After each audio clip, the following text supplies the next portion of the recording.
Gaming. Oo. Eh di itong Luyi, sobrang likod nito eh. Tapos iba yung Luyi nung MSC 2021 ha. Oo. Kasi ngayon, mas pinalaki pa. Oo, level 1 pa lang, ang laki na nun. Oo, pwede kang gumilid kung gugustuhin pa, kung saan man. Basta literal namang gugulat na lang ngayon ang mga pwede nating plays na asahan from Onyx.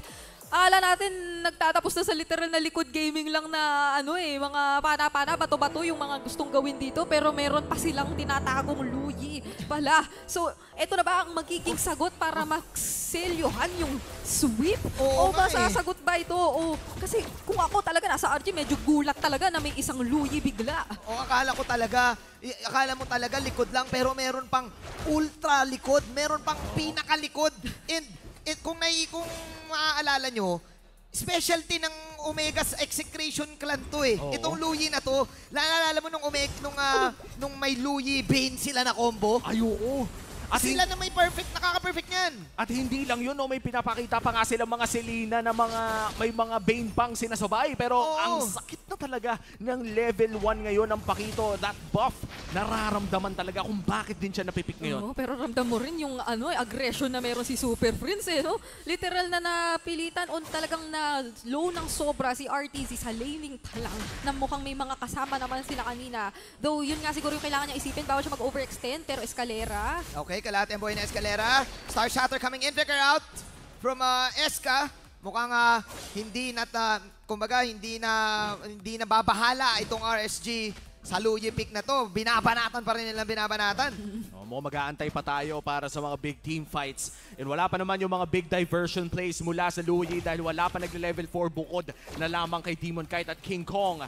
Turtle will be spawning 15 seconds from now pero lahat ng aksyon ay nasa may bandang gold lane pa. Kung ikaw yung RSG siguro dito, gugustuhin mo na makapitalize itong first Turtle na hindi pa siguro sobrang magiging impactful nung diversion dahil hindi pa naman malaki-laki yung range na meron siya pag sa level 1 pa lang nung kanyang ultimate. And at the same time kasi meron naman kayo talaga nung magiging pang-front at talagang makakapangsabay sa mga teamfight. Pero Luyi! speaking of, Okay, may laban na agad si King Kong ngayon maharap dito. Nandito na din yung diversion! Si Demon Katay Polado, bulaga talaga ang mangyayari dahil bibiglain ka na lang nung Luyi and teammates. Super Prince and teammates from afar sa pinakalikod. Habang si Nats ngayon ay susubukang i-counter itong turtle take na ginagawa ng Onyx. At nandun na rin si Light. Pero mukhang libreng turtle na to sa side ng Onyx Philippines. Matagal-tagal na nating hindi nakikita ang mga diversion play pero malang Doctor Strange ang galawan doon ni Super Prince with that play. nandun naman yung intention eh. RSG gusto talaga sana nila na makalamang sa XP, mabilis ang transition, pero nuts! Oh, not this time. Ang taas kasi ng outplay potential, actually ang taas ng damage potential ng Onyx. Ang dami nilang CC, tapos yung damage burst nila dito mararamdaman mo. Kaya kailangan mag-iingat ng RSG sa early stages of the game na to. Even though meron din naman sila, sila dito na-out Brusco. Oo, tsaka sino ba namang mag-e-expect ng parang ang huling Luyi na napanood ko sa international stage, yung sa Singapore pa eh. Napakatagal na nun. Napakatagal na nun. Napakatagal na, MSC pa yun. Ito Max, Coach Patrick, likod lang kay Dick. Ikaw talaga ang nagpasa dito ng Luyi. Ikaw talaga ang dahilan. Ba't nagluluyi itong Onyx ngayon? Kung isipin mo, hindi pa nga natin nakikita na nakakouple up ito with other setup skills na meron dito ang Onyx kasi meron pa nga silang penalty zone, tapos meron pa silang final slash. Hindi pa natin nakikita yun na talagang nagtutugma-tugma o ginagamit ng sabay-sabay. Papaano pa kaya kapag umabot sa ganoong punto? Kasi on its own, si Super Prince, ang sakit na ng damage kapag nagamit niya yung kanyang combo eh. Ang gusto kong malaman dito, yung kapag nag-diversion ba yung Luyi, anong mechanic kapag, malay mo, si Demon kahit may kinakagat na siya, may kinakain na siya, yung nasa loob ba, matadiversion? Pakiramdam ko, kapag ganun. sumakto. Kaso ang problema, hindi siya pwede sumakay dun eh. Oo nga eh. Pero di ba, paano kaya kung mangyari saktong nandun? Mamaya siguro makikita natin. mga natin, mga kailangan na talaga nating imagine dahil ganun na katagal nating hindi nakikita ang Luyi na nila gamit. At yun na naman ang literal na parang makikita mo lang na may pa-teleport, medyo gugustuhin mo nang umiwas at matakot. Ayun, Okay, final sweep coming in. Tapos syempre, susubok mag-damage output ang Onyx. 10 bits pa rin. Oo. RSG, this time, Magko-contest pa silang Turtle. Napakagandang comms na nanggagaling sa Onyx. Laging nauuna sa mga objective. Here comes Demon Kite, pero nasa harapan sa kanya ang dalawa. Astral Echo coming in. RTC with the damage output, pero Turtle pa rin ang binabanatan ng dalawa. Habang nandun si Demon Kite, nakikipagbakbakan kay na King Kong. Wala ng Turtle dahil hero na lang ang target. Living in the moment ang both of these teams. Si Nats ay sumasapak, left jab, right jab, pero bitin pa rin ang kanyang mga kasamang kampe dahil dalawa nakuha ng Onyx for 1. At nakadalawang turtle pa sila, but still just a 400 gold lead. Saan nakukuha ng RSG yung pera nila?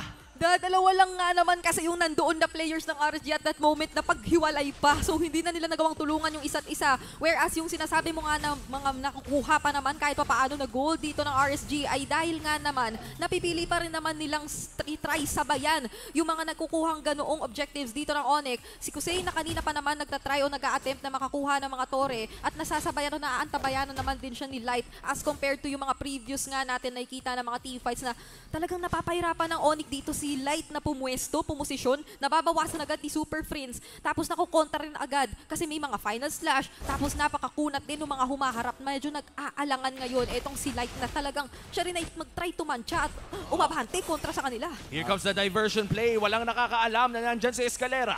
Okay, oh! At hindi nga alam yun! Walang kaalam-alam! Dahil biglaan yun! Sikretong malupit! Pwede mabulong! Pinulungan na nga ng side ng Onyx! Ang laban na to, nandun pala yun! Tayo lang ang nakaalam! Sila hindi nila alam! Yung Onyx na gets nila! At nakakuha sila ng push. Meanwhile in the top lane, si Nats! Kakampi niya lang ang sarili niya! Trabaho lang para kay Nats. 2 turrets for that trade sa may bandang ibaba. Pero 20 segundos na lang at lalabas na ang pangatlo at panguling pagong ng larong ito. Sobrang overwhelming ng ginagawa ng Onyx na mga gulat plays kung ikaw ang nasa side ng RSG. Pero you also have to comment, no, kung paano talaga sila nagiging composed pa din. MPLPH all-time hero leader, eto Max. Patrick, likod lang kay Dick. Likod gaming at its final. Bang! Ayun na nga, final sweep sa may true damage sa Meron Skelra. Super Vince will take down, of course, the hero. Tapos ang layo, may teleport agad dun sa top lane. Doctor Strange. Min, hindi na tinuloy yun ni Nats yung balak eh. Nakita niya may mga shimmering dun sa loob ng bush. Sabi niya, ayoko na nito. Umiikot-ikot. Sabi ni Patrick, kala mo lang Manjin, akala mo lang wala pa ako dyan. Pero Papa, ipapakita ko sa'yo, pinamana ko na kay Super Prince, ang Luyi. At ayun pa yung final sweep, tuloy-tuloy pa rin ang game. Nalaman dito ng side ng Onyx. At 1.8k na ang taas ng kalamangan ng mga Sonics. At ngayon sisimulan na nga ng Onyx ang Turtle. Pero tumitrade naman si Nats doon sa may bandang itaas. 2-level gap dito kay Escalera. Pero Rom naman pala yung Arlo. Akala ko XP.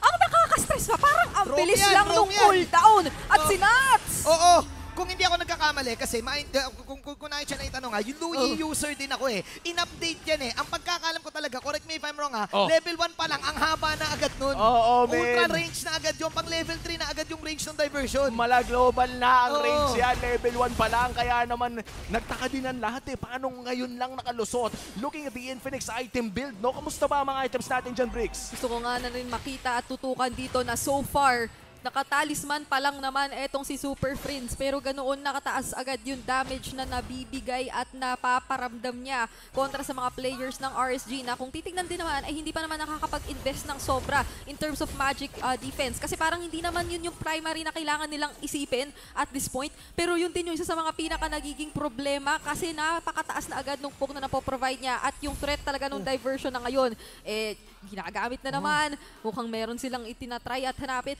kasi pwede mo rin gamitin actually na pangkuha ng information kahit papano yun. Kasi mayat-maya naman, meron ulit at meron siya nung diversion o meron siya nung ultimate. Kapag pinindot mo kasi yun, for example, di ba may mga skill tayo na nagzo-zoom out? Oo. Yung Luyi ultra zoom out yun.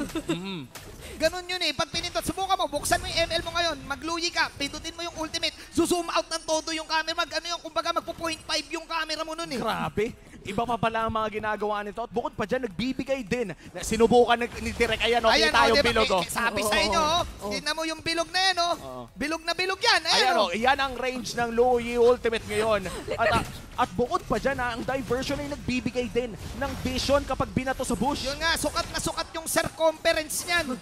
Ayan, may math na po tayong naipasok ngayon sa Land of Dawn. Pero kung binalikan nga natin yung circle kanina, literal na sakop halos lahat eh. Oo nga Parang eh. yung mga bushes na lang sa sides, yung mga hindi pa pwedeng sakupin kapag ka nasa gitna ka ng mapa. So, ganoon kalayo yung pwede lang abutin.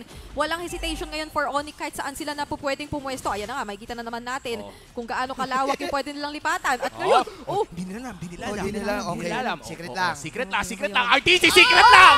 Ay! Secret lang dahil atin lang! At doon nawala si RTZ mula sa likod. Hindi na from the back yung mga banat. Nililikuran na yung kalaban. Super Friends out of nowhere! Nandito na ang Louie Plays! May ganun pala si Super Prince.